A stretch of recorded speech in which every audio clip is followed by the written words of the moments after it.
तो आज का हमारा सवाल है मोशन इन वन डायमेंशन से। तो चालू करते हैं। Position of a particle x is equals to 60 minus t square. इसका मतलब है जो ये पोजीशन x है ये डिपेंड कर रही है वेरिएबल टर्म t पे, यानी t पे ये डिपेंड कर रही है। जैसे जैसे t चेंज होगा वैसे वैसे इसकी पोजीशन चेंज होगी। ठीक है, इस इक्वेशन का मतलब ये होता है मीटर। ठीक है, then find distance and displacement covered by particle in first 2 second. पहले 2 सेकेंड में उसने डिस्टेंस और डिस्प्लेसमेंट कवर की, वो हमें बतानी है। तो पहली ऐसे क्वेश्चन में बता दूं कि जब कहा जाए डिस्टेंस और डिस्प्लेसमेंट, तब यहाँ पे हमें चेक कर लेना चाहिए कि इस इक्वेशन में, यानी ये जो पार्टिकल इक्वेशन फॉलो कर रहा है इसमें कोई टर्निंग पॉइंट तो नहीं आ रहा है। टर्निंग पॉइंट मतलब कोई पार्टिकल ऐसे गया फिर वापस मुड़ के आया, है ना। तो ये चेक कर लेना चाहिए। तो मैं बताता हूँ कैसे करते हैं ये। तो x हमको ये दे रखा है, वेलोसिटी हमें पता है dx/dt होती है ना। तो जब हम यहाँ x की वैल्यू रख दें 60 माइनस 3t स्क्वायर, ये सेम डिफरेंशिएशन हमने पिछली वीडियो में भी करा था ऐसे ही। तो इसको डिफरेंशिएट जब करेंगे तो ये 6 आ जाएगा। t की पावर 1 है, 1 आगे गया यानी 6 इंटू 1 6 रहेगा। 1 माइनस 1 0, किसी की पावर 0 होती है तो 1 आता है। तो फिर 6 इंटू 1 6 ही रहेगा। अब ये स्क्वायर है, आगे आएगा तो 3 2 ज़ा 6, फिर t 2 में से 1 गया बचा 1, तो ये 1 आ जाएगा। अब हम ये देख लें कि इसकी वेलोसिटी किस टाइम पे 0 हो रही है। तो जब हमने इसको ऐसे रखा 0 इज इक्वल टू 6 माइनस 60 को जब हम उधर ले गए तो पॉजिटिव का हुआ। तो t is equal to 1 second पे हमें ये पता चला कि इसकी वेलोसिटी 0 हो रही है। इसका मतलब है ये पार्टिकल ऐसे गया 1 सेकेंड तक, यहाँ पे इसकी वेलोसिटी 0 हो गई। उसके बाद ये वापस आया है। अगर ये वापस आया है इसका मतलब इसका एक्सेलरेशन इधर था।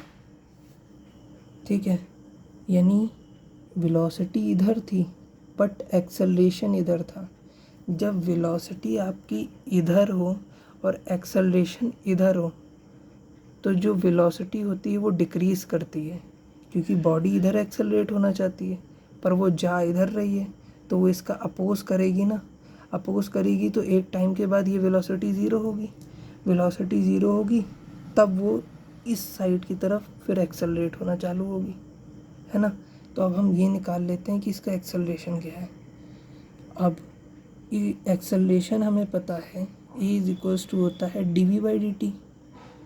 यहाँ पे हम v हमें पता चल गया है 6 माइनस 60 है, तो 6 माइनस 60 को हम डिफरेंशिएट कर लें, ये भी सेम डिफरेंशिएशन पता चल गया। नीट में मेनली ऐसे ही डिफरेंशिएशन देखेंगे।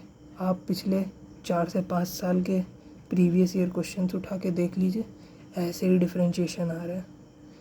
ठीक है, तो ये 6 का कांस्टेंट है, कांस्टेंट का डिफरेंशिएशन 0 माइनस 6 t की पावर 1 है, 1 आ गया है तो 6 इंटू 1 6, और t की पावर 1 माइनस 1 0, किसी की पावर 0 तो 1, तो इंटू 1 यानी 6, यानी एक्सेलरेशन -6 आ गया मीटर पर सेकंड स्क्वायर। यहाँ हमको देखिए पता चल गया माइनस में है यानी अपोजिट है। माइनस का मतलब ही यही है कि अपोजिट इन डायरेक्शन है, इन डायरेक्शन, इसका और कोई मतलब नहीं है। निगेटिव का मतलब ये है कि जिस डायरेक्शन में उसकी वेलोसिटी है उसके जस्ट अपोजिट में एक्सेलरेशन है। अगर आप वेलोसिटी इधर लेते हैं तो इसका एक्सेलरेशन इधर होगा। इतना समझे। अब हमें यहाँ पे ये भी पता चल गया। तो अब हमें ये जो 1 सेकेंड है, इस 1 को अगर हम इस t में रखें तो हमें ये पता चल जाएगा कि ये 1 सेकेंड में कितना ट्रैवल किया। तो 6 इंटू 1 माइनस 3, 1 का होल स्क्वायर, 6 माइनस 3 3 मीटर। हमको ये पता चल गया कि ये 1 सेकेंड में कितना चला, 3 मीटर चला। अब ये अगले 1 सेकेंड में कितना चलेगा, क्योंकि हमसे फर्स्ट 2 सेकेंड की बात की गई है ना। तो अब यहाँ पे हमें पता चलेगा, देखिए एक्सेलरेशन कांस्टेंट है। कांस्टेंट मतलब ये किसी वेरिएबल टर्म पे डिपेंड नहीं कर रहा है। वेरिएबल टर्म जैसे ये टी यहाँ पे है, यानी ये टाइम के साथ बदलेगा नहीं, सेम रहेगा, इसी को कहते हैं कांस्टेंट। और जब एक्सेलरेशन कांस्टेंट होता है तो हम न्यूटन की 3 इक्वेशन लगाने के लिए काबिल हैं। तो न्यूटन ने जो सेकंड इक्वेशन दी थी आज वो लगाते हैं। S is equals to u t plus half a t square हम लोगों ने बचपन से पढ़ा है। अब जब ये यहाँ से यहाँ पे आया, इसकी वेलोसिटी ज़ीरो हो गई, यहाँ से यहाँ जाएगा ना, हम यहाँ से लेके यहाँ तक का डिस्प्लेसमेंट निकालना, डिस्टेंस, ये डिस्प्लेसमेंट ही ले लीजिए, डिस्प्लेसमेंट निकालना चाहते हैं, ठीक है। तो डिस्प्लेसमेंट यहाँ से यहाँ, तो यहाँ पे इसकी वेलोसिटी क्या है, ज़ीरो है, ज़ीरो है ना, तो u कितना हुआ, ज़ीरो हुआ ना, तो ये रखा हमने ज़ीरो। t 1 सेकेंड का हमें निकालना है ना, तो 1 प्लस हाफ, एक्सेलरेशन कितना है -6 रख दिया हमने, 1 का होल स्क्वायर, तो ये s कितना आया, देखिए ये 3, ये भी -3 आया। माइनस कुछ नहीं बता रहा है, ये बताना चाह रहा है कि ये अब अपोजिट डायरेक्शन में मूव हुआ है, ठीक है।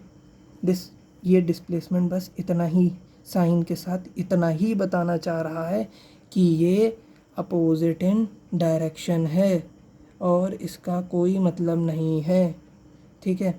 अब एक चीज़ और देख लीजिए, ये 3 मीटर इधर गया, ठीक है, और ये जब चला था 3 मीटर पहले इधर गया, फिर ये वापस 3 मीटर इधर आया, डिस्प्लेसमेंट कितना हुआ, 0। डिस्प्लेसमेंट कितना हुआ, 0, क्योंकि ये जहाँ से चला था वहीं पे वापस आ गया। और अगर हमसे बात करें डिस्टेंस की, तो वो 3 + 3 6 मीटर हुआ। ऐसा क्यों, डिस्प्लेसमेंट एक वेक्टर क्वांटिटी है और डिस्टेंस हमारी स्केलर क्वांटिटी है, समझे। जो वेक्टर क्वांटिटी हैं उनमें हम वेक्टर्स के अकॉर्डिंग सॉल्व करते हैं, ठीक है, और डिस्टेंस हमारी स्केलर प्रॉपर्टी है, इसीलिए हमने डायरेक्ट इसको ऐड कर दिया, ठीक है। इसमें हम डायरेक्शन के साथ लेते हैं, इसीलिए ये 0 आया है, ये 6 मीटर आया है। Thank you. Subscribe my channel.